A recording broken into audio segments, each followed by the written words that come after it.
Hello and welcome to your own channel trading setup. तो देखिए, पहले ही मैंने बोला हुआ था, 2 दिन मैं वीडियो नहीं बना पाया था, लास्ट ट्यूसडे को एंड वेंसडे को, और शिवरात्रि थी तो उस दिन मैं वीडियो बना नहीं पाया, थोड़ा सा काम था मुझे, मैं बिजी था।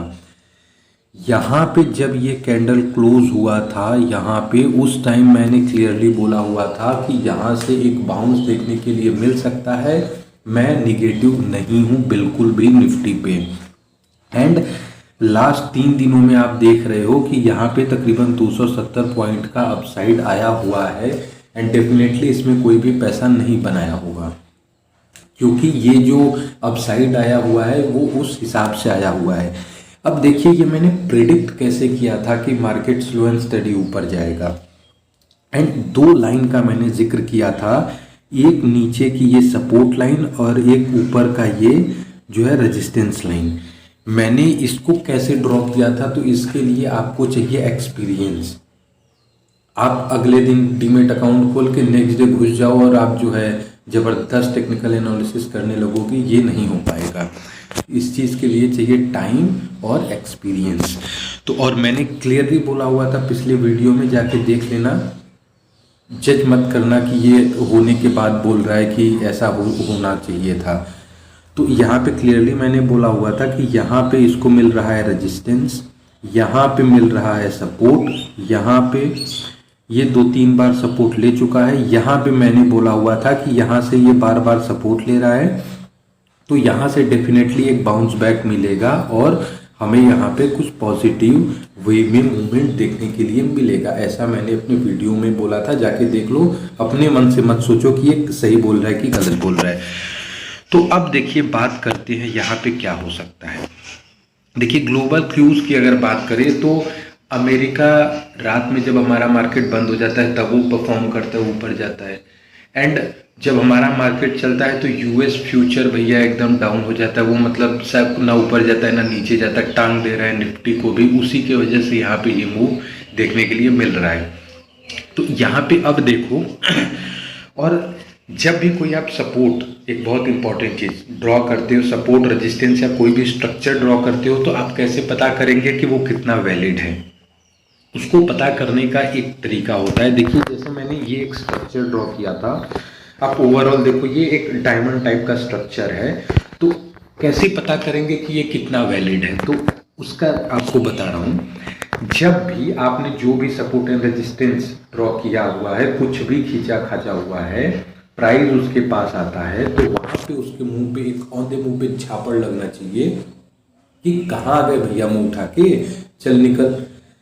यहाँ पे प्राइस जब उस स्ट्रक्चर के निचले छोर पे आया तो जबरदस्त यहाँ पे सपोर्ट एंड बाइंग उसको देखने के लिए मिला, एंड वहां से खतरनाक बाइंग आपको देखने के लिए मिली। तो ये बताता है कि जो स्ट्रक्चर मैंने ये ड्रॉ किया हुआ है वो कितना वैलिड है, क्योंकि उस लाइन को बहुत अच्छे से सपोर्ट लिया जा रहा है, रिस्पेक्ट किया जा रहा है। तो यहाँ पे अब ये तो बात हो गई कि 2-3 दिन का जो प्रिडिक्शन था, बीच में मैं वीडियो नहीं बना पाया था। यहाँ पे अब हो सकता है कि हम ये रेंज में कुछ दिन प्ले आउट करें। जब तक इसको ब्रेक ना करें तब तक इसी में जो है हम रहें। अब आपको बहुत जल्दी है तो घुस जाओ भाई, चाहे लॉन्ग हो जाओ चाहे शॉर्ट हो जाओ, वो आप जानो। तो देखिए, एक सेकेंड, थोड़ा सा मुझे स्टॉक्स निकाल लेने दीजिए। तो यहाँ पे देखिए, बिरला कॉरपोरेशन और वी गार्ड की बात हुई थी, तो भैया एक को मार गया है लकवा और एक को हो गया है टाइफाइड। ये साहब 4 दिन से डेली कैंडल थोड़ा सा लगा लेते हैं। ये साहब एंट्री लेने के बाद 4 दिन से एक ही जगह ऊपर नीचे कर रहे हैं। हालांकि 1-8% का थोड़ा बहुत प्रॉफिट में हूँ। एंट्री मेरी है 863 रुपये पे, एंड वो 3-4 दिन से 3 दिन से वहीं पे ऊपर नीचे कर रहे हैं। हालांकि अभी भी पॉजिटिव जोन में है अपने। तो अब बात करते हैं वी गार्ड की। तो भैया वी गार्ड भी बहती गंगा में हाथ धो रहे हैं, ये भी जैसे एकदम अकड़ गए हैं। लेकिन वी गार्ड में जो मैंने ट्रेड लिया हुआ है उसमें मैं थोड़ा सा परिवर्तन करने की सोच रहा हूँ। अब मोमेंटम के हिसाब से मैं डिसाइड करूँगा, क्योंकि इसमें मैं सोच रहा हूँ कि जो मैंने ट्रेड लिया हुआ है उसको छोड़ दिया जाए लॉन्ग टर्म या मीडियम टर्म के लिए।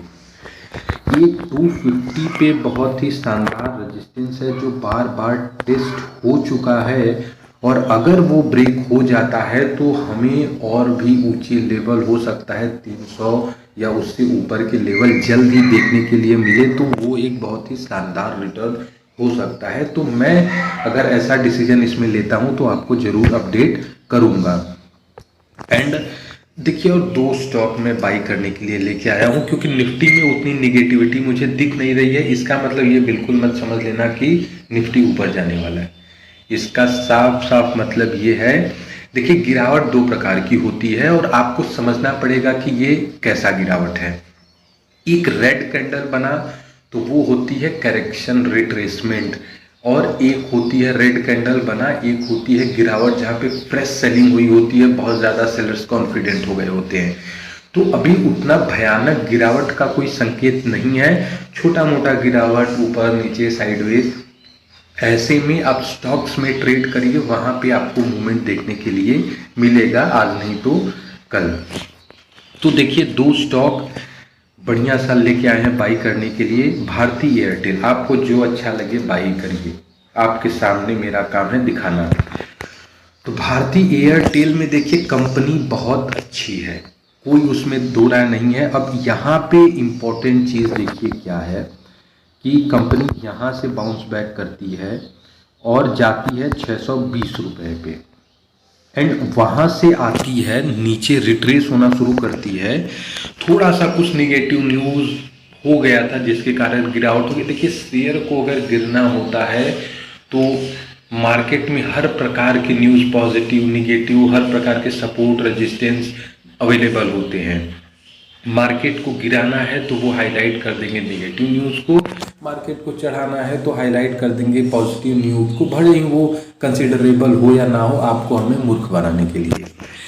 तो यहाँ पे देखिए 2 सपोर्ट है, एक 200 moving average, exponential moving average का सपोर्ट है जिसको बहुत अच्छे से रिस्पेक्ट किया जा रहा है, एंड दूसरा 0.5 रिट्रेसमेंट जो कि आ रहा है 508 पे।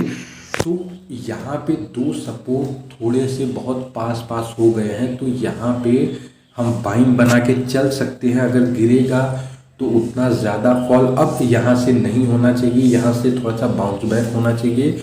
और अगर आप निवेश का सोच रहे हैं तो भारती एयरटेल पे इस टाइम आप वैल्यू बाइंग समझ सकते हैं, क्योंकि निवेश करने का सिर्फ एक स्ट्रेटेजी होता है वैल्यू बाइंग। तो एक ऐसे स्तर पे है जहाँ पे आप सोच सकते हैं कि यहाँ पे बाई करोगे तो एक वैल्यू स्टॉक में है इस प्राइस पे, तो निवेश करने के लिए आप यहाँ से स्टार्ट कर सकते हैं छोटे से अमाउंट से। अब बात करते हैं दूसरी कंपनी की। तो दूसरी कंपनी है भैया देखिए इंडस टावर। इंडस टावर देखिए एक बहुत अच्छा मुझे लग रहा है, यहाँ पे शॉर्ट टर्म में एक अच्छा मोमेंटम हो सकता है। यहाँ से नीचे गया, यहाँ पे टाइम स्पेंड किया, फिर ऊपर गया, ब्रेकआउट दिया, फिर नीचे रिट्रेस हुआ, एंड यहाँ पे ये टाइम स्पेंड किया हुआ है क्योंकि इस जोन में ये टाइम स्पेंड करता है। तो यहाँ से जब ये ऊपर जाना स्टार्ट करेगा तो हमें एक ज़बरदस्त बाउंस कम से कम यहाँ तक 283 के आसपास तक मिल सकती है। वो तो भैया लॉन्ग टर्म हो जाएगा 280 या 283 वाला। उतना आप रुक सको तो ठीक है, नहीं रुक सको तो पहले ही जो भी आपको प्रॉफिट मिले बुक करके निकलते रहो, क्योंकि प्रॉफिट बराबर बुक करना चाहिए, चाहे ज़्यादा मिले चाहे कम, क्योंकि लॉस में नहीं निकलना है। तो यहाँ पे अगर यहाँ से ऊपर जाना स्टार्ट करता है, और स्ट्रक्चर के हिसाब से तो हो गया कि भाई देखो कोई स्टॉक ऊपर जाता है तो कैसे जाता है, पहले यहाँ से ये ऊपर गया, फिर नीचे आया, फिर यहाँ से सपोर्ट लेके ऊपर गया, तो वही है, यहाँ से ये ऊपर गया, नीचे आया, नीचे आया, यहाँ से ये ऊपर जो है जा सकता है। तो अब ये तो आप समझ गए। एंड एक और चीज़ उसको कंफर्म करती है कि ये 50 डे एक्सपोनेंशियल मूविंग एवरेज को रिस्पेक्ट कर रहा है, और बहुत अच्छे से देखो लेवल को कैसे आइडेंटिफाई करते हैं।